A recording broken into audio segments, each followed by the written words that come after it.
Құрметті әріптестер, биылғы жыл ерекше жыл болғалы тұр. Өздеріңіз білесіздер, тұңғыш ұстаз кемеңгер Ыбырай Алтынсариннің туғанына 180 жыл. Ақиық ақын Мұқағали Мақатаевтың туғанына 90 жыл толса, дауылпаз ақын Қасым Аманжоловтың туғанына 110 жыл толғалы отыр. Олай болса, Қасым ақынның бір өлеңін оқысақ, қалай қарайсыздар? Серікбол, келісеміз. Қасым Аманжоловтың мерейтойына бір өлеңімізді оқиық. Енді өзіңде мектеп жасында жүргенде, осы Қасым оқуларына қатысып, жыр додасында жүлдені жеңіп алған болатынсың.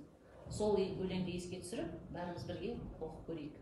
Қасым Аманжолов: күлемін де жылаймын. Күлемін де жылаймын, жылаймын да күлемін. Неге ғана солаймын, өзім ғана білемін. Өкінбеймін өмірге, босқа келген екем деп.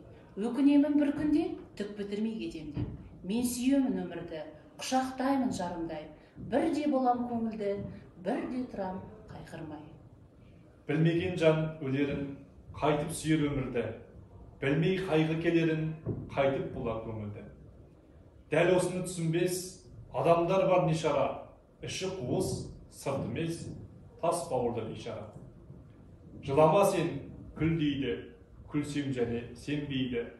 Қара тер боп тергейді, неге күлдің сен дейді. Күле білмес қуыршақ, жылай білмес ақиқат. Күлсе яки қайғырса, бәрі болар оған жат. Ол сорлының ойынша даурығумен күн өтсін, бар арманы тойынса, құлқын үшін күн ертсін. Бас көтермес төсектен, өз үйіне сыймайды, дүниедегі өсектен дым қалдырмай жинайды. Ішкенге мас жезе тоқ, қу даурығу босыр жан. Қуаныш жоқ, қайғы жоқ, неткен сонша сорлы жан. Осындай дос көргенде қайтып қана шыдарсың.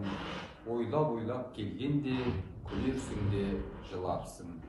Біз Қарағанды облысы Шет ауданы Жамбыл Ақылбаев атындағы мектеп гимназиясының тіл мамандары осы челленджді Ыбырай Алтынсарин атындағы мектеп ұжымына жолдаймыз.